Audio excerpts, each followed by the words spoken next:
Welcome ಬ್ರಹ್ಮಾಸ್ತ್ರ ವಿಶೇಷ ಕಾರ್ಯಕ್ರಮಕ್ಕೆ ಸ್ವಾಗತ. ನಾನು ಅವಿನಾಶ್ ಯುವನ್. ನಾನು ಆನಂದ್ ಬುರ್ಲಿ. ಕರ್ನಾಟಕ ಸೇರಿದಂತೆ ದೇಶದಾದ್ಯಂತ ವ್ಯಾಕ್ಸಿನ್ಗೆ ಡ್ರೈ ರನ್ ಶುರುವಾಗಿದೆ. ರಂಗ ತಾಲೀಮು ಕೂಡ ಇನ್ನೇನು ಕೆಲವೇ ಹೊತ್ತಲ್ಲಿ ಶುರುವಾಗುತ್ತೆ.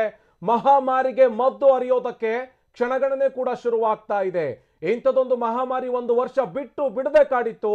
ಅಂತ ಮಹಾಮಾರಿಗೆ ಮದ್ದು ಹಾಕುವಂತ ಸಮಯ ಸನ್ನಿಹಿತ ಆಗ್ತಾ ಇದೆ. ಅದಕ್ಕೆ ಬೇಕಾಗುವಂತಹ ದೊಡ್ಡ ಮಟ್ಟದ ಯುದ್ಧ ಸಿದ್ಧತೆಗಳು ನಡೀತಾ ಇದೆ. ಅದರ ಬಗೆಗಿನ ಕಂಪ್ಲೀಟ್ ಡೀಟೇಲ್ಸ್ ಅನ್ನ ತೋರಿಸ್ತಾ ಹೋಗ್ತೀವಿ. ಬೆಂಗಳೂರು ಸೇರಿದಂತೆ ರಾಜ್ಯದ ಬೇರೆ ಬೇರೆ ಜಿಲ್ಲೆಗಳಲ್ಲೂ ಕೂಡ ವ್ಯಾಕ್ಸಿನ್ಗೆ ಸಂಬಂಧಪಟ್ಟ ಹಾಗೆ ಡ್ರೈ ರನ್ ಶುರುವಾಗ್ತಾ ಇದೆ. ಅದಕ್ಕೆ ಸಂಬಂಧಪಟ್ಟ ಹಾಗೂ ಕೂಡ ನಿಮಗೆ ಕಂಪ್ಲೀಟ್ ಆಗಿರುವಂತಹ ಡೀಟೇಲ್ಸ್ ಅನ್ನ ತೋರಿಸ್ತಾ ಹೋಗ್ತೀವಿ. ಎಸ್, ಫೈನಲಿ 2021 ಒಂದು ಹ್ಯಾಪಿ ಸ್ಟಾರ್ಟ್ ಆಗಬೇಕು ಅನ್ನೋ ನಿರೀಕ್ಷೆ ಇತ್ತು. ಅದರ ಮೊದಲ ಹೆಜ್ಜೆ ಈ ವರ್ಷದಲ್ಲಿ ಡ್ರೈ ರನ್ ಆರಂಭ ಆಗ್ತಿದೆ. ಹಾಗಾದ್ರೆ ಏನಿದು ಡ್ರೈ ರನ್? ಎಲ್ಲೆಲ್ಲಿ ಈ ಡ್ರೈ ರನ್ ಆಗುತ್ತೆ? ವ್ಯಾಕ್ಸಿನ್ ರಂಗ ತಾಲೀಮು ಯಾವ ರೀತಿ ಆಗಿದೆ? ಕೊರೋನಾ ಹೆಮ್ಮಾರಿ ಅಟ್ಟಹಾಸಕ್ಕೆ ಬೀಳಲಿದೆಯಾ ಬ್ರೇಕ್? ಕೊರೋನಾ ವೈರಸ್ ಹಣಿಯಲು ದೇಶದಲ್ಲಿ ಯಾವ ರೀತಿಯಾಗಿ ರಂಗ ತಾಲೀಮು ಆಗ್ತಾ ಇದೆ? ಇದೆಲ್ಲದರ ಬಗ್ಗೆ ಇಂಚಿಂಚು ಮಾಹಿತಿಯನ್ನು ಮುಂದಿನ ಹಂತದಲ್ಲಿ ಕೊಡ್ತಾ ಹೋಗ್ತೇವೆ. ದೇಶದಲ್ಲಿ ಇವತ್ತಿನಿಂದಲೇ ಶುರುವಾಗ್ತಾ ಇದೆ ವ್ಯಾಕ್ಸಿನ್ ಡ್ರೈ ರನ್. ಹಾಗಾದ್ರೆ ಎಕ್ಸಾಕ್ಟ್ಲಿ ಏನಿದು ಡ್ರೈ ರನ್ ಅಂತ ಹೇಳಿದ್ರೆ ಯಾವ ರೀತಿಯಾಗಿ ಪ್ರಕ್ರಿಯೆಗಳಿರುತ್ತೆ ಇದರಲ್ಲಿ? ಡ್ರೈ ರನ್ ನಲ್ಲಿ ನೈಜವಾಗಿ ಯಾವುದೇ ಲಸಿಕೆಯನ್ನ ನೀಡಲ್ಲ. ಅಸಲಿಗೆ ಎಲ್ಲೆಲ್ಲಿ ವ್ಯಾಕ್ಸಿನ್ ಡ್ರೈ ರನ್ ನಡೆಯುತ್ತೆ, ಎಷ್ಟು ಜನ ಸಿಬ್ಬಂದಿ ಅದಕ್ಕೆ ನಿಯೋಜನೆಗೊಂಡಿದ್ದಾರೆ, ಎಷ್ಟು ಜನ ಇವತ್ತು ಈ ಡ್ರೈ ರನ್ ನಲ್ಲಿ ಭಾಗವಹಿಸ್ತಾ ಇದ್ದಾರೆ? ಕರ್ನಾಟಕದಲ್ಲಿ ಮತ್ತು ಬೆಂಗಳೂರಿನಲ್ಲಿ ಎಸ್ಪೆಷಲಿ ಎಲ್ಲೆಲ್ಲಿ ವ್ಯಾಕ್ಸಿನ್ ಡ್ರೈ ರನ್ ನಡೆಯುತ್ತೆ, ಬೆಂಗಳೂರು ಸೇರಿದ ಹಾಗೆ ಅನೇಕ ಜಿಲ್ಲೆಗಳಲ್ಲೂ ಕೂಡ ಇವತ್ತು ಜಿಲ್ಲಾ ಕೇಂದ್ರಗಳಲ್ಲೂ ಕೂಡ ಇವತ್ತು ಡ್ರೈ ರನ್ ನಡೆಯುತ್ತೆ. ಹಾಗಾದ್ರೆ ವ್ಯಾಕ್ಸಿನ್ ಡ್ರೈ ರನ್ನ ಉದ್ದೇಶ ಏನು? ಅದಕ್ಕೆ ಬೇಕಾಗಿರುವಂತಹ ಸಿದ್ಧತೆಗಳಾದ್ರೂ ಏನು? ಏನೆಲ್ಲ ಬೇಕಾಗುತ್ತೆ ಒಂದು ಡ್ರೈ ರನ್ ಮಾಡಬೇಕಾದ್ರೆ? ಮೊದಲು ಯಾರ್ಯಾರಿಗೆ ವ್ಯಾಕ್ಸಿನ್ ಡ್ರೈ ರನ್ ನಲ್ಲಿ ಈ ವ್ಯಾಕ್ಸಿನ್ ಅನ್ನು ನೀಡಲಾಗುತ್ತೆ ಅಂದ್ರೆ ಈ ಡಮ್ಮಿ ವ್ಯಾಕ್ಸಿನ್ ಅನ್ನೋ ಒಂದು ಕಾನ್ಸೆಪ್ಟ್ ಏನಿದೆ, ಟಿವಿ9 ನಲ್ಲಿ ವ್ಯಾಕ್ಸಿನ್ ಡ್ರೈ ರನ್ ನ ಕಂಪ್ಲೀಟ್ ರಿಪೋರ್ಟ್. ನಿಮ್ಮೆಲ್ಲರಿಗೂ ಕೂಡ ಕುತೂಹಲ ಇದ್ದೇ ಇರುತ್ತೆ, ಏನಿದು ವ್ಯಾಕ್ಸಿನ್ ಡ್ರೈ ರನ್, ಯಾವ ರೀತಿಯಾಗಿ ಇದನ್ನ ಮಾಡ್ತಾರೆ, ಇದರಿಂದ ಏನ್ ಪ್ರಯೋಜನ? ಇದೆಲ್ಲದರ ಬಗ್ಗೆ ಕೂಡ ನಾವು ತಜ್ಞರ ಜೊತೆ ಕೂಡ ಮಾತನಾಡ್ತೀವಿ. ಜೊತೆಗೆ ನಿಮ್ಗೆ ಒಂದಷ್ಟು ಗ್ರೌಂಡ್ ರಿಪೋರ್ಟ್ ಕೂಡ ಕೊಡ್ತೀವಿ, ಎಕ್ಸಾಕ್ಟ್ಲಿ ಏನಾಗುತ್ತೆ ಡ್ರೈ ರನ್ ನಲ್ಲಿ ಅಂತ. ಕೊರೋನಾ ವೈರಸ್ ಹಣಿಯೋದಕ್ಕೆ ದೇಶದಲ್ಲಿ ಈಗಾಗಲೇ ಕ್ಲೈಮ್ಯಾಕ್ಸ್ ಹಂತಕ್ಕೆ ಬಂದಿರೋದು. ಇನ್ನೇನು ಪ್ರಯೋಗ ಮಾಡುವಂತ ಸಂದರ್ಭ, ಆಲ್ಮೋಸ್ಟ್ ರಿಸರ್ಚ್ಗಳಾಗಿದೆ, ಸಾಕಷ್ಟು ಸ್ಟಡಿ ಆಗಿದೆ.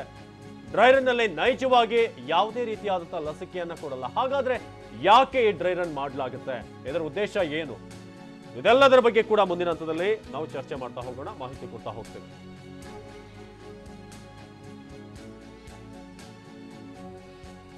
ಕರ್ನಾಟಕದಲ್ಲಿ ಇವತ್ತು ನಡೀತಾ ಇರುವಂತಹ ವ್ಯಾಕ್ಸಿನ್ ಡ್ರೈ ರನ್ ಅಂದ್ರೆ ಏನು, ವ್ಯಾಕ್ಸಿನ್ ಡ್ರೈ ರನ್ ಅಂದ್ರೆ ಏನು ಅನ್ನೋದನ್ನ ನೋಡ್ತಾ ಹೋದಂತಹ ಸಂದರ್ಭದಲ್ಲಿ ಗೊತ್ತಾಗುತ್ತೆ. ಕರ್ನಾಟಕದ ಒಟ್ಟು 5 ಜಿಲ್ಲೆಗಳಲ್ಲಿ ವ್ಯಾಕ್ಸಿನ್ಗೆ ಸಂಬಂಧಪಟ್ಟ ಹಾಗೆ ಒಂದು ರಂಗ ತಾಲೀಮನ್ನ ಶುರು ಮಾಡಲಾಗುತ್ತೆ. ಆ ರಂಗ ತಾಲೀಮಿನಲ್ಲಿ ಎಕ್ಸಾಕ್ಟ್ ಆಗಿ ಏನಿರುತ್ತೆ, ಅಲ್ಲಿ ಏನ್ ನಡೆಸಲಾಗುತ್ತೆ, ಲಸಿಕೆಯನ್ನ ಹೊರತುಪಡಿಸಿದ್ರೆ ಯಾವೆಲ್ಲ ಪ್ರಕ್ರಿಯೆಗಳು ನಡೀತವೆ, ವ್ಯಾಕ್ಸಿನ್ ಕೊಡುವಂತ ಸಂದರ್ಭದಲ್ಲಿ ಅನುಸರಿಸಬೇಕಾಗಿರುವಂತಹ ಪ್ರಕ್ರಿಯೆ ಎಷ್ಟರ ಮಟ್ಟಿಗೆ ರೆಡಿ ಆಗಿದೆ ಅನ್ನೋದನ್ನ ತೋರಿಸ್ತಾ ಹೋಗ್ತೀವಿ. ಇನ್ನು ಡ್ರೈ ರನ್ಗೆ ಬರುವವರು ಏನೆಲ್ಲ ದಾಖಲೆಗಳನ್ನ ತರಬೇಕು, ಇಲ್ಲಿ ಬಹುಮುಖ್ಯವಾಗಿ ಈ ಡ್ರೈ ರನ್ಗೆ ಆಗಮಿಸ್ತಾ ಇರುವಂತಹ ಕೆಲವೊಂದಷ್ಟು ಜನ ಇದಾರಲ್ಲ, ಈಗಾಗಲೇ ಲಿಸ್ಟ್ ಔಟ್ ಮಾಡಲಾಗಿದೆ. ಈ ಕೊರೋನಾ ವ್ಯಾಕ್ಸಿನ್ ಡ್ರೈ ರನ್ ನಲ್ಲಿ ಏನೆಲ್ಲ ಸಿದ್ಧತೆಗಳಾಗ್ತಾ ಇದಾವೆ, ಸಿದ್ಧತೆಗಳು ಸದ್ಯಕ್ಕಾಗಿವೆ ಈ ಡ್ರೈ ರನ್ ನಡೆಸುವಂತಹ ಸೆಂಟರ್ಗಳಲ್ಲಿ. ಇನ್ನು ಡ್ರೈ ರನ್ ವೇಳೆ ಎಷ್ಟು ಮಂದಿ ವೈದ್ಯಕೀಯ ಸಿಬ್ಬಂದಿ ಇರ್ತಾರೆ ಸ್ಥಳದಲ್ಲಿ, ವ್ಯಾಕ್ಸಿನೇಷನ್ ಡ್ರೈ ರನ್ಗೆ ಸಂಬಂಧಪಟ್ಟ ಹಾಗೆ ಎಷ್ಟು ಜನ ವೈದ್ಯಕೀಯ ಸಿಬ್ಬಂದಿ ಇರ್ತಾರೆ, ಯಾವ್ಯಾವ ಜಿಲ್ಲೆಗಳಲ್ಲಿ ಕೋವಿಡ್ ವ್ಯಾಕ್ಸಿನ್ ಡ್ರೈ ರನ್ ನಡೀತಾ ಇದೆ ಕರ್ನಾಟಕದಲ್ಲಿ, ಯಾರೆಲ್ಲ ಆಯ್ಕೆಯಾಗಿದ್ದಾರೆ ಈ ಡ್ರೈ ರನ್ ನಡೆಸುವಂತಹ ಸಂದರ್ಭದಲ್ಲಿ, ಯಾರಿಗೆ ವ್ಯಾಕ್ಸಿನ್ ಕೊಡಲಾಗುತ್ತೆ, ಇಲ್ಲಿ ವ್ಯಾಕ್ಸಿನ್ ಕೊಡದೆ ಹೋದ್ರೂ ಕೂಡ ಅಂಥದ್ದೊಂದು ಪ್ರಕ್ರಿಯೆಗೆ ಆಯ್ಕೆಯಾಗಿರುವಂತಹ ಜನರ ಸಂಖ್ಯೆ ಎಷ್ಟು, ಯಾರೆಲ್ಲ ಆಯ್ಕೆಯಾಗಿದ್ದಾರೆ, ಇದರಲ್ಲಿ ವೈದ್ಯಕೀಯ ಸಿಬ್ಬಂದಿ ಎಷ್ಟು ಜನ ಇರ್ತಾರೆ, ಇದೆಲ್ಲ ವಿಚಾರಕ್ಕೆ ಸಂಬಂಧಪಟ್ಟ ಹಾಗೆ ಕಂಪ್ಲೀಟ್ ಆಗಿರುವಂತಹ ಡೀಟೇಲ್ಸ್ ಅನ್ನು ಕೊಡ್ತಾ ಹೋಗ್ತೀವಿ. ಬೆಂಗಳೂರು ಸೇರಿದಂತೆ ಕರ್ನಾಟಕದ 4 ಜಿಲ್ಲೆಗಳಲ್ಲಿ ದೊಡ್ಡ ಮಟ್ಟದ ಡ್ರೈ ರನ್ಗೆ ಈಗಾಗಲೇ ಪ್ಲಾನ್ ಮಾಡಿಕೊಳ್ಳಲಾಗಿದೆ. ಅತ್ಯಂತ ಇಂಪಾರ್ಟೆಂಟ್ ಆಗಿರುವಂತಹ ಸ್ಟೇಜ್ ಇದು. ರಾಜ್ಯದ 5 ಜಿಲ್ಲೆಗಳಲ್ಲಿ ಕೋವಿಡ್ ವ್ಯಾಕ್ಸಿನ್ ಡ್ರೈ ರನ್ ನಡೆಯುತ್ತೆ. ಬೆಂಗಳೂರು ಸೇರಿದಂತೆ ಒಟ್ಟು 5 ಜಿಲ್ಲೆಗಳಲ್ಲಿ ವ್ಯಾಕ್ಸಿನ್ ಡ್ರೈ ರನ್ ಇರುತ್ತೆ. ಇವತ್ತು ವ್ಯಾಕ್ಸಿನ್ ಡ್ರೈ ರನ್ ಕೇಂದ್ರಗಳಲ್ಲಿ 3 ಕೊಠಡಿಗಳ ವ್ಯವಸ್ಥೆಯನ್ನ ಮಾಡಿಕೊಳ್ಳಲಾಗಿದೆ. ವೇಟಿಂಗ್ ರೂಮ್, ವ್ಯಾಕ್ಸಿನ್ ರೂಮ್, ಅದರ ಜೊತೆಗೆ ನಿಗಾ ಕೊಠಡಿಯನ್ನ ಯಾಕೆ ಇಲ್ಲಿ ರೆಡಿ ಮಾಡಲಾಗಿದೆ ಅನ್ನೋದನ್ನ ಮುಂದಿನ ಹಂತದಲ್ಲಿ ಹೇಳ್ತಾ ಹೋಗ್ತೀವಿ. ವ್ಯಾಕ್ಸಿನ್ ಡ್ರೈ ರನ್ ಕೇಂದ್ರದಲ್ಲಿ ಪ್ರತ್ಯೇಕ ದ್ವಾರದ ವ್ಯವಸ್ಥೆಯನ್ನ ಮಾಡಲಾಗಿರುತ್ತೆ. ಒಳಗೆ ಹೋಗೋದಕ್ಕೆ, ಹೊರಗೆ ಬರೋದಕ್ಕೆ ಪ್ರತ್ಯೇಕವಾದಂತಹ ದ್ವಾರದ ವ್ಯವಸ್ಥೆಯನ್ನ ಮಾಡಲಾಗಿರುತ್ತೆ. ಇಲ್ಲಿ ಒಳಗಡೆ ಹೋಗೋದಕ್ಕೆ, ಹೊರಗಡೆ ಬರೋದಕ್ಕೆ ಪ್ರತ್ಯೇಕ ದ್ವಾರದ ವ್ಯವಸ್ಥೆ. ಪ್ರತಿ ಕೇಂದ್ರದಲ್ಲೂ ವೈದ್ಯರು ಸೇರಿ 5 ಸಿಬ್ಬಂದಿ ಇರ್ತಾರೆ. ರಾಜ್ಯದ 5 ಜಿಲ್ಲೆಗಳಲ್ಲಿ ಕೋವಿಡ್ ವ್ಯಾಕ್ಸಿನ್ ಡ್ರೈ ರನ್ ನಡೆಯುತ್ತೆ. ಒಟ್ಟು 5 ಜನ ವೈದ್ಯಕೀಯ ಸಿಬ್ಬಂದಿಯಲ್ಲಿ ಹಾಜರಿರ್ತಾರೆ. ಪ್ರತಿಯೊಂದು ಕೇಂದ್ರಕ್ಕೂ ಕೂಡ ಎಂಟ್ರಿ ಹಾಗೇನೆ ಎಕ್ಸಿಟ್ ಅನ್ನ ಮಾಡೋದಕ್ಕೆ ಅಂತ ಹೇಳಿ ದ್ವಾರ ಇರುತ್ತೆ. ವೇಟಿಂಗ್ ರೂಮ್, ವ್ಯಾಕ್ಸಿನ್ ರೂಮ್, ಅದರ ಜೊತೆಗೆ ನಿಗಾ ಕೊಠಡಿಯನ್ನ ನಿರ್ಮಿಸಲಾಗಿರುತ್ತೆ. ಇಲ್ಲಿ ಈ ವೇಟಿಂಗ್ ರೂಮ್ ಅಂತ ಹೇಳಿದ್ರೆ ಅಲ್ಲಿ ಕೋವಿಡ್ ವ್ಯಾಕ್ಸಿನ್ ಅನ್ನ ತೆಗೆದುಕೊಳ್ಳೋದಕ್ಕೆ ಬಂದಂತವರು ವೇಟ್ ಮಾಡಬೇಕು. ಅದರ ಜೊತೆಗೆ ಲಸಿಕೆಯನ್ನು ಕೊಡೋದಕ್ಕೆ ವ್ಯವಸ್ಥೆ, ಲಸಿಕೆ ತೆಗೆದುಕೊಂಡ ನಂತರದಲ್ಲಿ ವೇಟ್ ಮಾಡೋದಕ್ಕೂ ಕೂಡ ಒಂದಷ್ಟು ವ್ಯವಸ್ಥೆಯನ್ನ ಮಾಡಲಾಗಿದೆ. ಇಲ್ಲಿ ಲಸಿಕೆಯನ್ನ ಹಾಕೋದು ಬಿಟ್ಟು ಇನ್ನುಳಿದಂತೆ ಎಲ್ಲವೂ ಕೂಡ ನೈಜವಾಗಿರುತ್ತೆ. ಲಸಿಕೆ ಬಂದು ಲಸಿಕೆ ಹಾಕುವಂತಹ ದಿವಸ ಎಷ್ಟರ ಮಟ್ಟಿಗೆ ಅಲ್ಲಿ ಸಿದ್ಧತೆಗಳಾಗಿರ್ತವೆ, ಸಿದ್ಧತೆಗಳಿಗೆ ಸಂಬಂಧಪಟ್ಟ ಹಾಗೆ ಕಂಪ್ಲೀಟ್ ಆಗಿರುವಂತಹ ಡೀಟೇಲ್ಸ್ ಅನ್ನ ತೆಗೆದುಕೊಳ್ತಾ ಹೋಗ್ತೀವಿ. ಅದರ ಜೊತೆಗೆ ಹೇಗೆ ವ್ಯಾಕ್ಸಿನ್ ಡ್ರೈ ರನ್ ನಡೆಯುತ್ತೆ ಅನ್ನೋದನ್ನ ಡೀಟೇಲ್ ಆಗಿ ನಿಮಗೆ ಹೇಳ್ತಾ ಹೋಗ್ತೀವಿ. ವಿದ್ಯಾಪೀಠ ಇದೆಯಲ್ಲ, ವಿದ್ಯಾಪೀಠ ಸೇರಿದಂತೆ ವಿದ್ಯಾಪೀಠದಲ್ಲೂ ಒಂದು ಕೇಂದ್ರವನ್ನ ರೆಡಿ ಮಾಡಲಾಗಿದೆ. ಅಲ್ಲಿಗೆ ಸಂಬಂಧಪಟ್ಟ ಆಗಿರುವ ಡೀಟೇಲ್ಸ್ ಅನ್ನ ಕೊಡ್ತಾ ಹೋಗ್ತೀವಿ. ಗಮನಿಸ್ತಾ ಇದ್ದೀವಿ ದೃಶ್ಯಾವಳಿಗಳಲ್ಲಿ ವಿದ್ಯಾಪೀಠದಲ್ಲಿ ಎಷ್ಟರ ಮಟ್ಟಿಗೆ ಸಿದ್ಧತೆಗಳು ಆರಂಭ ಆಗಿದೆ ಅಂತೇಳಿ. ಇಲ್ಲಿ ನಿಗಾ ಕೊಠಡಿ ಇರುತ್ತೆ, ವೇಟಿಂಗ್ ರೂಮ್ ಇರುತ್ತೆ, ಅದರ ಜೊತೆಗೆ ವ್ಯಾಕ್ಸಿನೇಷನ್ ಕೊಡುವಂತಹ ರೂಮ್ ಇರುತ್ತೆ. ಈ ಮೂರು ಇಂಪಾರ್ಟೆಂಟ್ ಆಗಿರುವಂತಹ ರೂಮ್ಗಳು. ಮತ್ತೊಂದು ಕಡೆಗೆ ಶಿವಮೊಗ್ಗದ ದೃಶ್ಯಾವಳಿಯನ್ನು ಕೂಡ ಗಮನಿಸ್ತಾ ಇದ್ದೀವಿ. ಶಿವಮೊಗ್ಗದಲ್ಲಿ ಈಗಾಗಲೇ ಸಂಪೂರ್ಣವಾದಂತಹ ಸಿದ್ಧತೆಗಳಾಗಿದೆ. ಅಲ್ಲಿ ವೈದ್ಯಾಧಿಕಾರಿಗಳು ಕಂಪ್ಲೀಟ್ ಆಗಿ ನಿಗಾ ವಹಿಸ್ತಾ ಇದ್ದಾರೆ. ಡಿಸಿ ಭೇಟಿ ಕೊಟ್ಟಿದ್ದಾರೆ. ಅದರ ಜೊತೆಗೆ ಇತರೆ ಅಧಿಕಾರಿಗಳು ಕೂಡ ಭೇಟಿ ಕೊಟ್ಟು ಪರಿಶೀಲನೆಯನ್ನು ನಡೆಸ್ತಾ ಇದ್ದಾರೆ. ಯಾಕಿದು ಇಂಪಾರ್ಟೆಂಟ್ ಆಗುತ್ತೆ ಅಂತ ಹೇಳಿದ್ರೆ, ಲಸಿಕೆ ಬಂದಂತ ಸಂದರ್ಭದಲ್ಲಿ ಅಥವಾ ಲಸಿಕೆಗೆ ಭಾರತದಲ್ಲಿ ಓಕೆ ಅಂತ ಹೇಳಿ ಮುದ್ರೆಯನ್ನ ಒತ್ತಿದ ನಂತರದಲ್ಲಿ ಲಸಿಕೆ ಹಾಕುವಂತಹ ಸಂದರ್ಭದಲ್ಲಿ ಯಾವುದೇ ರೀತಿಯಾದಂತಹ ಲೋಪದೋಷಗಳು ಉಂಟಾಗಬಾರದು. ಈ ಎಂಟೈರ್ ಲಸಿಕೆ ಕೊಡುವಂತ ಪ್ರಕ್ರಿಯೆ ಇದೆಯಲ್ಲ, ಅಥವಾ ಲಸಿಕೆ ಕೊಡುವಂತ ಸಿದ್ಧತೆಗಳ ಪ್ರಕ್ರಿಯೆ ಇದೆಯಲ್ಲ, ಇದು ಮಾಡ್ತಾ ಇರೋದೇ ಯಾವುದೇ ರೀತಿಯಾದಂತಹ ಲೋಪದೋಷಗಳು ಇಲ್ಲಿ ಇರಬಾರ್ದು. ಒಂದೊಮ್ಮೆ ಏನಾದ್ರೂ ಲೋಪದೋಷಗಳು ಕಂಡು ಬಂದಿದೆ ಅಂತ ಹೇಳಿದ್ರೆ ಅದು ನಿಜವಾದ ಲಸಿಕೆ ಕೊಡೋ ದಿನಕ್ಕಿಂತ ಮುಂಚಿತವಾಗಿಯೇ ಎಲ್ಲವನ್ನ ಸರಿಪಡಿಸಿಕೊಳ್ಳೋದಕ್ಕೆ ಮಾಡಬೇಕಾಗಿರುವಂತ ವ್ಯವಸ್ಥೆ. ಈ ಕಾರಣಕ್ಕಾಗಿ ದೇಶಾದ್ಯಂತ ಡ್ರೈ ರನ್ ನಡೆಸಲಾಗ್ತಾ ಇದೆ. ಒಂದು ಕಡೆ ಶಿವಮೊಗ್ಗದ ದೃಶ್ಯಾವಳಿಯನ್ನು ನೋಡ್ತಾ ಇದ್ವಿ. ಸದ್ಯ ಮೈಸೂರಿನಲ್ಲೂ ಕೂಡ ವ್ಯಾಕ್ಸಿನ್ ಡ್ರೈ ರನ್ಗೆ ಸಿದ್ಧತೆಗಳು ಸಂಪೂರ್ಣವಾಗಿ ಆಗಿ ಹೋಗಿದೆ. ಇನ್ನೇನು ಕೆಲವೇ ಹೊತ್ತಲ್ಲಿ ಡ್ರೈ ರನ್ ಶುರುವಾಗುತ್ತೆ, ಡ್ರೈ ರನ್ ರಂಗ ತಾಲೀಮು ಶುರುವಾಗುತ್ತೆ. ಇಲ್ಲಿ 25 ಜನರನ್ನ ಗುರುತಿಸಲಾಗಿದೆ. 25 ಜನರಿಗೂ ಕೂಡ ವ್ಯಾಕ್ಸಿನೇಷನ್ ಕೊಡೋದಕ್ಕೆ ಏನೆಲ್ಲ ಪ್ಲಾನ್ ಮಾಡಿಕೊಳ್ಳಲಾಗಿದೆಯೋ ಅಥವಾ ವ್ಯಾಕ್ಸಿನ್ ಕೊಡೋ ದಿನ ಏನೆಲ್ಲ ಪ್ರಕ್ರಿಯೆಗಳು ನಡೆಸಲಾಗುತ್ತೋ ಅದೆಲ್ಲವನ್ನು ಕೂಡ ಚಾಚೂ ತಪ್ಪದೆ ನಡೆಸೋದಕ್ಕೆ ಅಂತೇಳಿ ನಿರ್ಧರಿಸಲಾಗಿದೆ. ಮೈಸೂರಿನಲ್ಲಿ ಸಕಲ ಸಿದ್ಧತೆಗಳು ಸಂಪೂರ್ಣಗೊಂಡಿವೆ. ಇನ್ನು ಕಲಬುರಗಿಯಲ್ಲೂ ಕೂಡ ಸಾಕಷ್ಟು ಸಿದ್ಧತೆಗಳಾಗಿವೆ. ಇನ್ನು ಕಲಬುರಗಿನಲ್ಲಿ ಗಮನಿಸ್ತಾ ಇದ್ವಿ, ಕಲಬುರಗಿನಲ್ಲೂ ಕೂಡ ಒಟ್ಟು 3 ಸೆಂಟರ್ಗಳನ್ನ ಇಲ್ಲಿ ವ್ಯಾಕ್ಸಿನ್ ಡ್ರೈ ರನ್ಗೆ ಅಂತೇಳಿ ಆಯ್ಕೆ ಮಾಡಿಕೊಳ್ಳಲಾಗಿದೆ. ಬೆಂಗಳೂರು ಸೇರಿದಂತೆ ಒಟ್ಟು 5 ಜಿಲ್ಲೆಗಳಲ್ಲಿ ವ್ಯಾಕ್ಸಿನ್ ಡ್ರೈ ರನ್ ನಡೆಯುತ್ತೆ. ದೇಶದ ಎಲ್ಲಾ ರಾಜ್ಯ ಮತ್ತು ಕೇಂದ್ರಾಡಳಿತ ಪ್ರದೇಶಗಳಲ್ಲೂ ಕೂಡ ವ್ಯಾಕ್ಸಿನ್ ಡ್ರೈ ರನ್ಗೆ ಈಗಾಗಲೇ ಸಿದ್ಧತೆಗಳನ್ನು ಮಾಡಿಕೊಳ್ಳಲಾಗಿದೆ. ಕರ್ನಾಟಕದ 5 ಜಿಲ್ಲೆಗಳಲ್ಲಿ ಅತಿ ದೊಡ್ಡದಾದಂತಹ ಡ್ರೈ ರನ್. ಈ ಹಿಂದೆ ಕೇವಲ 3 ರಾಜ್ಯಗಳಲ್ಲಿ ನಡೆಸಿದಂತಹ ಸಂದರ್ಭದಲ್ಲಿ ಕೇವಲ 1-2 ಸೆಂಟರ್ಗಳನ್ನ ಮಾತ್ರ ಆಯ್ಕೆ ಮಾಡಿಕೊಳ್ಳಲಾಗಿತ್ತು. ಸದ್ಯ ಕರ್ನಾಟಕದಲ್ಲಿ ಅತಿ ದೊಡ್ಡ ವ್ಯಾಕ್ಸಿನ್ ಡ್ರೈ ರನ್ ಇದು. 5 ಜಿಲ್ಲೆಗಳ 16 ಸೆಂಟರ್ಗಳಲ್ಲಿ ವ್ಯಾಕ್ಸಿನ್ ಡ್ರೈ ರನ್ ಅನ್ನು ನಡೆಸೋದಕ್ಕೆ ತೀರ್ಮಾನಿಸಲಾಗಿದೆ. ಯಾಕೆ ಇಷ್ಟು ದೊಡ್ಡ ಮಟ್ಟದ ಸಿದ್ಧತೆ ಬೇಕಿತ್ತು ಅಂತ ನೋಡ್ತಾ ಹೋದ್ರೆ, ಯಾಕೆ ಇಷ್ಟರ ಮಟ್ಟಿಗೆ ದೊಡ್ಡ ಮಟ್ಟದ ಸಿದ್ಧತೆ ಬೇಕಿತ್ತು ಅಂತ ನೋಡ್ತಾ ಹೋದ್ರೆ, ಲೋಪದೋಷಗಳು ಯಾವುದೇ ಕಾರಣಕ್ಕೂ ಇರಬಾರದು. ಬೆಳಗಾವಿಯ ದೃಶ್ಯಾವಳಿಗಳನ್ನ ನೋಡ್ತಾ ಇದ್ದೀವಿ. ಬೆಳಗಾವಿನಲ್ಲೂ ಕೂಡ ಸಕಲ ಸಿದ್ಧತೆಗಳಾಗಿದೆ. ವ್ಯಾಕ್ಸಿನ್ ಡ್ರೈ ರನ್ ಅನ್ನು ನಡೆಸೋದಕ್ಕೆ ಅಂತ ಹೇಳಿ ಈಗಾಗಲೇ ವೈದ್ಯಾಧಿಕಾರಿಗಳು ಸೇರಿದಂತೆ ಅಧಿಕಾರಿಗಳ ತಂಡ ಬೀಡು ಬಿಟ್ಟಿದೆ.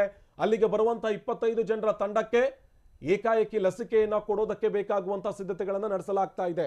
ಇಲ್ಲಿ ಗಮನಿಸಬೇಕು ಒಂದೇ ಒಂದು ವಿಚಾರ ಇದೆ. ಇಲ್ಲಿ ಲಸಿಕೆ ಹೊರತುಪಡಿಸಿದ್ರೆ ವ್ಯಾಕ್ಸಿನೇಷನ್ಗೆ ಬೇಕಾಗುವಂತಹ ಎಲ್ಲಾ ಸಿದ್ಧತೆಗಳು ಕೂಡ ಸಂಪೂರ್ಣವಾಗಿ ರೆಡಿ ಆಗಿದೆ. ಅದರ ಜೊತೆಗೆ ಅತಿ ದೊಡ್ಡದಾದಂತಹ ಸಿದ್ಧತೆಗಳು ಸದ್ಯಕ್ಕೆ ನಡೀತಾ ಇವೆ. ಇನ್ನು ಕಾಮಾಕ್ಷಿಪಾಳ್ಯದಿಂದ ನಮ್ಮ ಪ್ರತಿನಿಧಿ ಮುತ್ತಪ್ಪ ಲಮಾಣಿ ನೇರ ಸಂಪರ್ಕದಲ್ಲಿ ಜಾಯಿನ್ ಆಗಿದ್ದಾರೆ. ಎಷ್ಟರ ಜೊತೆಗೆ ಅಲ್ಲಿ ಸಮರ್ಪಕವಾಗಿ ಕೆಲಸ ಕಾರ್ಯಗಳಾಗಿದೆ, ಅದರ ಜೊತೆಗೆ ಅಲ್ಲಿರುವಂತಹ ವೈದ್ಯಾಧಿಕಾರಿ ಸಿದ್ಧತೆಗಳ ಬಗ್ಗೆ ಏನ್ ಮಾತಾಡಿದ್ದಾರೆ, ವೈದ್ಯಾಧಿಕಾರಿಗಳ ಜೊತೆಗೆ ನಮ್ಮ ಪ್ರತಿನಿಧಿ ಮುತ್ತಪ್ಪ ಮಾತನಾಡಿದ್ದಾರೆ. ಯಾವೆಲ್ಲ ಸಿದ್ಧತೆಗಳಾಗಿದೆ ಅನ್ನೋದ್ರ ಬಗ್ಗೆ ಅಧಿಕಾರಿ ಮಾತನಾಡಿದ್ದಾರೆ, ನೋಡ ಬನ್ನಿ. ಇವತ್ತು ವ್ಯಾಕ್ಸಿನ್ ಡ್ರೈ ರನ್ ನಡೀತಾ ಇದೆ. ಈ ಡ್ರೈ ರನ್ನಲ್ಲಿ ಯಾವ ರೀತಿಯಾಗಿ ವ್ಯಾಕ್ಸಿನ್ ನೀಡಲಾಗುತ್ತೆ, ಜೊತೆಗೆ ಬರುವಂತಹ ಲಸಿಕೆ ಪಡೆಯಕ್ಕೆ ಬರುವಂತಹ ಫಲಾನುಭವಿಗಳಿಗೆ ಯಾವ ರೀತಿಯಾಗಿ ಅಬ್ಸರ್ವೇಷನ್ ಇಡ್ತಾರೆ ಅನ್ನೋ ಬಗ್ಗೆ ಸಂಪೂರ್ಣವಾದಂತಹ ಒಂದು ಇವತ್ತು ಡ್ರೈ ರನ್ ನಡೆಯುತ್ತೆ. ಈ ಡ್ರೈ ರನ್ ಬಗ್ಗೆ ಜೊತೆಗೆ ಈ ಡ್ರೈ ರನ್ ಆದಮೇಲೆ ಮುಂದೆ ಯಾವ ರೀತಿಯಾಗಿ ಲಸಿಕೆಯನ್ನು ಕೊಡ್ತಾರೆ ಅನ್ನೋದ್ರ ಬಗ್ಗೆ ಕಂಪ್ಲೀಟ್ ಆಗಿ ಮಾಹಿತಿ ಕೊಡೋದಕ್ಕೆ ನಮ್ಮ ಜೊತೆಗೆ ಡಾಕ್ಟರ್ ಇದ್ದಾರೆ.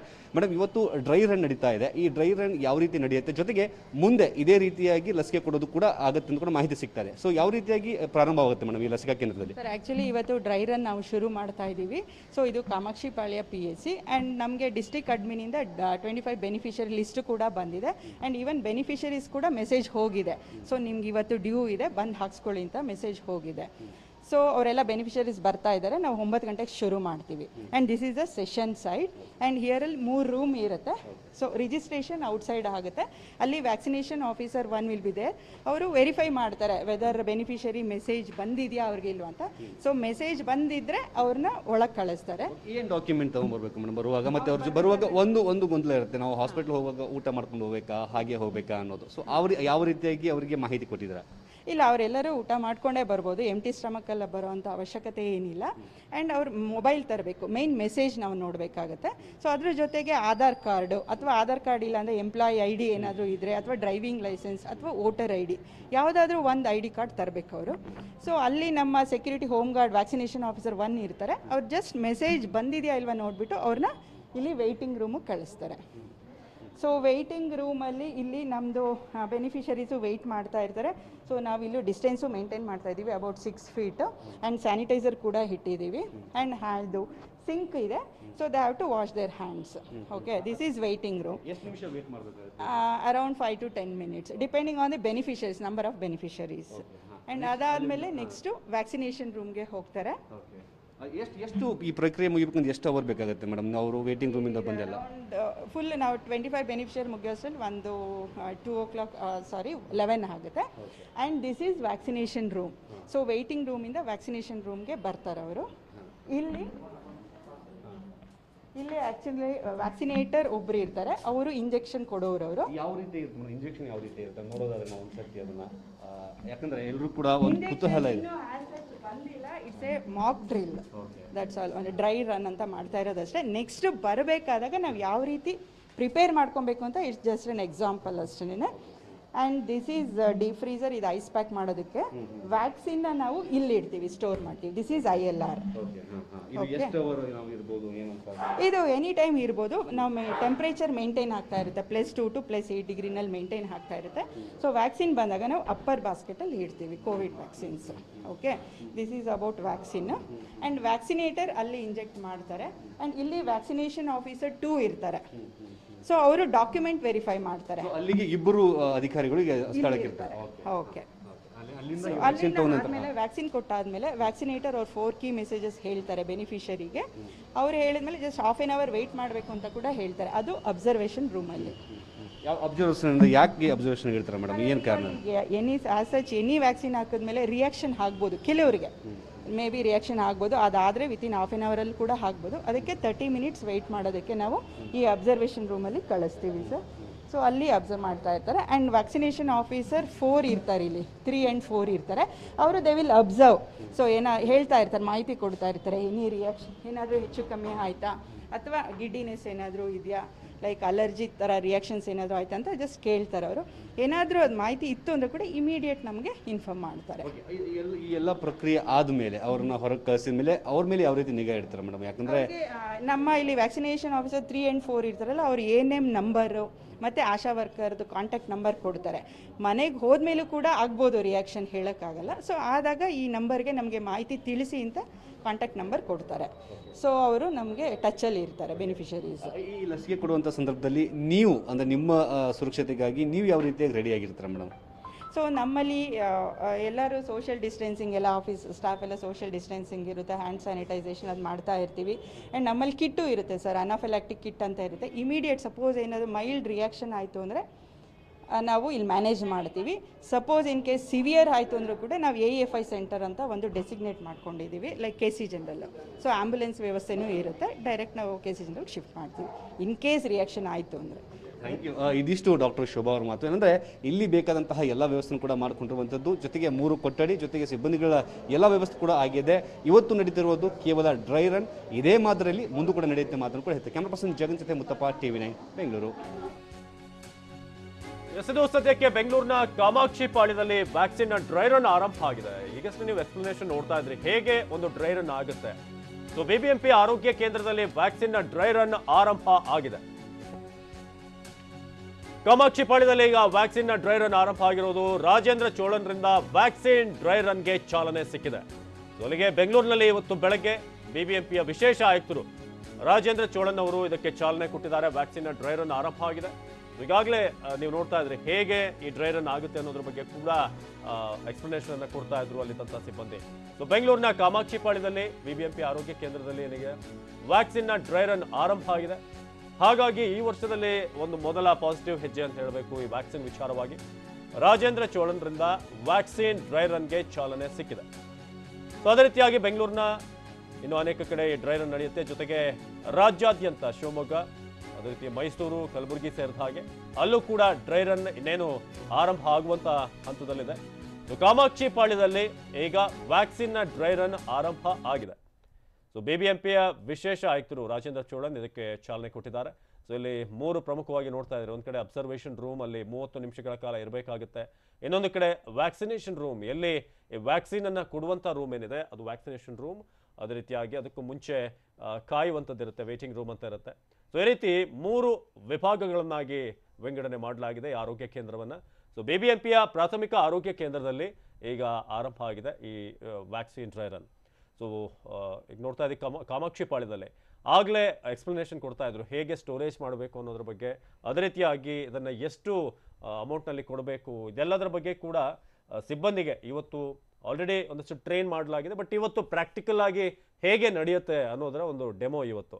ಹಾಗಾಗಿ ಅದಕ್ಕೋಸ್ಕರ ಎಲ್ಲ ಸಿದ್ಧತೆಗಳನ್ನು ಮಾಡ್ಕೊಂಡಿದ್ದಾರೆ. ರಾಜ್ಯಾದ್ಯಂತ ಎಲ್ಲೆಲ್ಲಿ ಯಾವ್ಯಾವ ಜಿಲ್ಲೆಗಳಲ್ಲಿ ಇವತ್ತು ಪ್ರಿಪ್ರೇಷನ್ ಆಗಿದೆ ಅಲ್ಲೆಲ್ಲ ಕಡೆ ಕೂಡ ಈಗ ಡ್ರೈ ರನ್ ಆರಂಭ ಆಗ್ತಾ ಇದೆ.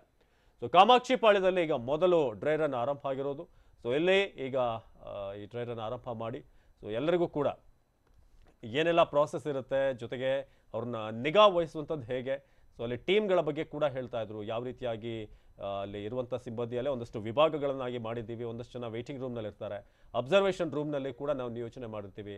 ಅಬ್ಸರ್ವೇಷನ್ ರೂಮ್ನಲ್ಲಿ ಅವ್ರನ್ನ ಗಮನಿಸಿದ ನಂತರ ಹೇಗೆ ರಿಯಾಕ್ಟ್ ಆಗುತ್ತೆ ಅವರ ದೇಹದ ಮೇಲೆ ಈ ವ್ಯಾಕ್ಸಿನ್, ಒಂದು ವೇಳೆ ಏನಾದರೂ ವ್ಯತಿರಿಕ್ತವಾದಂಥ ಪರಿಣಾಮ ಬಿದ್ದರೆ ಅವ್ರನ್ನ ಯಾವ ರೀತಿಯಾಗಿ ಆಸ್ಪತ್ರೆಗೆ ಕೂಡಲೇ ಅಡ್ಮಿಟ್ ಮಾಡಬೇಕು ಅಥವಾ ಅಲ್ಲಿ ಚೆಕಪ್ ಮಾಡಬೇಕು ಅನ್ನೋದ್ರ ಬಗ್ಗೆ. ಸೊ ಇದೆಲ್ಲದರ ಬಗ್ಗೆ ಕೂಡ ಇವತ್ತು ಟ್ರಯಲ್ ರನ್ ಆಗ್ತಾ ಇದೆ. ಸೊ ರಾಜ್ಯದ 5 ಜಿಲ್ಲೆಗಳಲ್ಲಿ ಇವತ್ತು ಕೋವಿಡ್ ವ್ಯಾಕ್ಸಿನ್ ಡ್ರೈ ರನ್ ಆರಂಭ ಆಗ್ತಿರೋದು. ಡ್ರೈ ರನ್ಗೆ ಈಗಾಗಲೇ ಕೊರೋನಾ ವಾರಿಯರ್ಸ್ ಕೂಡ ಆಯ್ಕೆ ಆಗಿದ್ದಾರೆ, ಅವರ ಲಿಸ್ಟ್ ಔಟ್ ಕೂಡ ಆಗಿದೆ. ಸೊ ಅವರೆಲ್ಲರೂ ಕೂಡ ಇವತ್ತು ಹೇಗೆ ಅವರು ಸಂಪರ್ಕ ಮಾಡಬೇಕು ಇದೆಲ್ಲದರ ಬಗ್ಗೆ ಕೂಡ ಡೀಟೇಲ್ಸ್, ಎಲ್ಲಿಂದ ಅವರ ದಾಖಲೆ ಕೂಡ ಬೇಕಾಗುತ್ತೆ. ಆಯ್ಕೆಯಾದಂಥ ವಾರಿಯರ್ಸ್ ಅವರು ಡಾಕ್ಯುಮೆಂಟ್ಗಳನ್ನು ಕೊಡಬೇಕಾಗುತ್ತೆ. ತಾವು ಈಗಾಗಲೇ ಸಲ್ಲಿಸಿರುವಂಥ ವಿಳಾಸದ ದಾಖಲೆಯನ್ನು ತರಬೇಕು. ಅಂದರೆ ಅವರ ಅಡ್ರೆಸ್ ಪ್ರೂಫ್ ಏನಿರುತ್ತೆ ಅದನ್ನು ತರಬೇಕಾಗುತ್ತೆ. ಇನ್ನು ವಾರಿಯರ್ಸ್ಗೆ ಸೂಚಿಸಲಾಗಿರುತ್ತೆ ಇಂಥ ಕೇಂದ್ರಕ್ಕೆ ನೀವು ಹೋಗಬೇಕು ಅಂತ. ಅದನ್ನು ಕೂಡ ಎಲ್ಲ ಡೀಟೇಲ್ಸನ್ನು SMS ಮೂಲಕ ಅವರಿಗೆ ಕಳಿಸಲಾಗಿರುತ್ತೆ. ಈ ರೀತಿ ಇಂಥ ಒಂದು ಸೆಂಟರ್ಗೆ ನೀವು ಬರಬೇಕು ಇವತ್ತು ಡ್ರೈ ರನ್ಗೆ ಎಷ್ಟೊತ್ತಿಗೆ ಅನ್ನೋ ಒಂದು ಡೀಟೇಲ್ಸ್ ಹೋಗಿರುತ್ತೆ. ಆರೋಗ್ಯ ಕೇಂದ್ರಕ್ಕೆ ಬರ್ತಾ ಇದ್ದ ಹಾಗೆ ಮೊದಲು ದಾಖಲೆಗಳ ಪರಿಶೀಲನೆ ಆಗುತ್ತೆ. ಅದಾದ ಮೇಲೆ ವಿಶ್ರಾಂತಿ ಕೊಠಡಿ ಏನು ವೇಟಿಂಗ್ ರೂಮ್ ಏನಿರುತ್ತೆ ಅಲ್ಲಿಗೆ ಕಳಿಸ್ತಾರೆ. ಮೊದಲ ಹಂತ ಅದು. ಮೊದಲಿಗೆ ಡಾಕ್ಯುಮೆಂಟ್ ಚೆಕ್, ಅದಾದ್ಮೇಲೆ ವೇಟಿಂಗ್ ರೂಮ್ನಲ್ಲಿ ಅವರು ಇಡಬೇಕಾಗುತ್ತೆ. ವಿಶ್ರಾಂತಿ ಕೊಠಡಿಯಲ್ಲಿ ಕೋವಿಡ್ ವ್ಯಾಕ್ಸಿನ್ ಬಗ್ಗೆ ಅವರಿಗೆ ಬ್ರೀಫಿಂಗ್ ಆಗುತ್ತೆ. ಈ ರೀತಿಯಾಗಿರುತ್ತೆ, ಮಾಹಿತಿಯನ್ನು ಕೊಡ್ತಾರೆ. ಸೊ ಲಸಿಕೆ ಪಡೆಯುವಂಥ ವ್ಯಕ್ತಿಗೆ ಸಿಬ್ಬಂದಿಯಿಂದ ಸಂಪೂರ್ಣವಾದಂಥ ಮಾಹಿತಿ. ಸೊ ಹೇಗೆ ಈ ಲಸಿಕೆಯನ್ನು ನೀಡೋದು, ಏನೇನು ಮಾಡಬೇಕು ಅನ್ನೋದ್ರ ಬಗ್ಗೆ ಕೂಡ. ಬಳಿಕ ವ್ಯಾಕ್ಸಿನ್ ರೂಮ್, ಇದು 2ನೇ ಸ್ಟೇಜ್. ಅಲ್ಲಿ ವ್ಯಾಕ್ಸಿನ್ ರೂಮ್ನಲ್ಲಿ ಲಸಿಕೆಯನ್ನು ನೀಡುವಂಥ ಪ್ರಕ್ರಿಯೆ ಹೇಗೆ. ಆದರೆ ಇವತ್ತು ಯಾವುದೇ ರೀತಿಯ ಲಸಿಕೆಯನ್ನು ನೀಡೋದಿಲ್ಲ. ಆದರೆ ಲಸಿಕೆ ನೀಡೋದು ಹೇಗೆ ಅನ್ನೋದ್ರ ಬಗ್ಗೆ ಅಲ್ಲಿ ತಿಳಿಸಲಾಗುತ್ತೆ. ಬಳಿಕ ನಿಗಾ ಕೊಠಡಿಗೆ ಅವ್ರನ್ನ ಕರೆದೊಯ್ಯಲಾಗುತ್ತೆ. ಇದು 3ನೇ ಹಂತ, 3ನೇ ಸ್ಟೇಜ್. ಇದು ಅಬ್ಸರ್ವೇಷನ್ ರೂಮ್. ಅಲ್ಲಿ ವ್ಯಾಕ್ಸಿನ್ ಪಡೆದಂಥ ಪ್ರತಿಯೊಬ್ಬರು ಕೂಡ 30 ನಿಮಿಷ ಅಲ್ಲಿ ಇರಬೇಕಾಗುತ್ತೆ. ಸೊ ನಿಗಾ ವಹಿಸಬೇಕಾಗುತ್ತೆ ಅಲ್ಲಿ. ರಾಜ್ಯದ 5 ಕಡೆ ಇವತ್ತು ಆರಂಭ ಆಗಿದೆ ಡ್ರೈ ರನ್. ಅದರಲ್ಲೂ ಕೂಡ ಬೆಂಗಳೂರಿನ ಮಹಾಲಕ್ಷ್ಮಿ ಲೇಔಟ್ನಲ್ಲಿ ಈಗಾಗಲೇ ಡ್ರೈ ರನ್ ಆರಂಭ ಆಗಿದೆ. 3 ಸ್ಟೇಜ್ಗಳ ಬಗ್ಗೆ ನಾವು ಮಾತನಾಡ್ತಾ ಇದ್ವಿ. ಯಾರನ್ನ ಇವರು ಲಿಸ್ಟ್ ಔಟ್ ಮಾಡಿದ್ದಾರೆ, ಈಗ ಇವರಿಗೆ ವ್ಯಾಕ್ಸಿನ್ ಡ್ರೈ ರನ್ ಅಲ್ಲಿ ಇವರು ಪಾಲ್ಗೊಳ್ಬೇಕು ಅಂತ, ಅವರು ಮೊದಲು ಅವರ ಡಾಕ್ಯುಮೆಂಟ್ ಅನ್ನು ತರಬೇಕಾಗುತ್ತೆ. ಅಡ್ರೆಸ್ ಪ್ರೂಫ್ ಏನು ಕೊಟ್ಟಿರ್ತಾರೆ ಅವರು ಅದನ್ನ ಪರಿಶೀಲನೆ ಮಾಡಿದ ನಂತರ ಅವ್ರನ್ನ ವೇಟಿಂಗ್ ರೂಮ್ಗೆ ಕಳಿಸ್ತಾರೆ. ವೇಟಿಂಗ್ ರೂಮ್ನಲ್ಲಿ ಸಂಪೂರ್ಣವಾದಂಥ ಇನ್ಫಾರ್ಮೇಶನ್, ಒಂದು ಬ್ರೀಫಿಂಗ್ ಆಗುತ್ತೆ ಅವರಿಗೆ. ಎಕ್ಸಾಕ್ಟ್ಲಿ ಏನಿದು ಡ್ರೈ ರನ್, ಯಾವ ರೀತಿಯಾಗಿ ಈ ವ್ಯಾಕ್ಸಿನ್ ಅನ್ನು ಕೊಡಬೇಕು, ಏನೇನೆಲ್ಲ ಆಗುತ್ತೆ ಪ್ರಕ್ರಿಯೆ, ಅದೆಲ್ಲದರ ಬಗ್ಗೆ ಕೂಡ ಎಕ್ಸ್ಪ್ಲನೇಷನ್ ಮಾಡ್ತಾರೆ. ಅದಾದ್ಮೇಲೆ 2ನೇ ಹಂತದ ಬಗ್ಗೆ ನಾವು ಹೇಳ್ತಾ ಇದ್ವಿ. ವೇಟಿಂಗ್ ರೂಮ್ ಆದಮೇಲೆ ಅಲ್ಲಿಂದ ಅವ್ರು ಹೋಗಬೇಕಾಗಿರುವಂಥದ್ದು ವ್ಯಾಕ್ಸಿನೇಷನ್ ರೂಮ್ಗೆ. ಸೊ ಅಲ್ಲಿ ಈ ಕೋಲ್ಡ್ ಸ್ಟೋರೇಜ್ನಲ್ಲಿರುವಂಥ ವ್ಯಾಕ್ಸಿನ್, ಅಂದರೆ ಮುಂದೆ ವ್ಯಾಕ್ಸಿನ್ ಕೊಡುವಂಥ ಟೈಮಲ್ಲಿ ಆ ರೀತಿಯಾಗಿ ನಡೆಯುತ್ತೆ. ಬಟ್ ಇವಾಗ ಯಾವುದೇ ರೀತಿಯಾದಂಥ ವ್ಯಾಕ್ಸಿನನ್ನು ಅವ್ರಿಗೆ ನೀಡಲಾಗೋದಿಲ್ಲ. ಅದಾದ ಮೇಲೆ 3ನೇ ಹಂತ ಅವರು ವೆಯ್ಟ್ ಮಾಡಬೇಕಾದ. ವೆಯ್ಟ್ ಆದಮೇಲೆ ಈ ವ್ಯಾಕ್ಸಿನೇಷನ್ ಆದಮೇಲೆ ಫೈನಲಿ ಅಬ್ಸರ್ವೇಷನ್ ಅಲ್ಲಿ 30 ನಿಮಿಷಗಳ ಕಾಲ ಇದ್ದು ಏನಾದರೂ ದೇಹದ ಮೇಲೆ ಅವರಿಗೆ ವಾಮಿಟಿಂಗ್ ಆಗುವಂಥದ್ದು, ವಾಮಿಟಿಂಗ್ ಸೆನ್ಸೇಷನ್ ಅಥವಾ ತಲೆ ಸುತ್ತು ಬರುವಂಥದ್ದು ಬಹಳಷ್ಟು ಜನರಿಗೆ ಇರುತ್ತೆ. ಈ ರೀತಿ ಏನಾದರೂ ಅವರ ದೇಹಕ್ಕೆ ಸಂಬಂಧಪಟ್ಟ ಹಾಗೆ ಏನಾದರೂ ವ್ಯತ್ಯಾಸಗಳಾಗ್ತಿದೆಯಾ ಇದನ್ನು ಅಬ್ಸರ್ವ್ ಮಾಡಲಾಗುತ್ತೆ. ನಮ್ಮ ಜೊತೆ ಗೆಸ್ಟ್ಗಳು ಕೂಡ ಜಾಯ್ನ್ ಆಗ್ತಾರೆ. ದಿವ್ಯಾ ಚಂದ್ರಧರ ಔಷಧಿ ತಜ್ಞೆ, ಡಾಕ್ಟರ್ ಚಂದ್ರಶೇಖರ್ ರೋಗ ನಿರೋಧಕ ತಜ್ಞರು, ಅದೇ ರೀತಿಯಾಗಿ ಡಾಕ್ಟರ್ ಚೇತನ್ ಕುಮಾರ್ ಕೂಡ ಜಾಯ್ನ್ ಆಗ್ತಾರೆ. ಅದೇ ರೀತಿ ಡಾಕ್ಟರ್ ಶಿಲ್ಪಾ ಇವರೆಲ್ಲರೂ ಕೂಡ ಇವತ್ತಿನ ಚರ್ಚೆಯಲ್ಲಿ ಜಾಯ್ನ್ ಆಗ್ತಿದ್ದಾರೆ. ಚರ್ಚೆ ಆರಂಭ ಆಗುತ್ತೆ.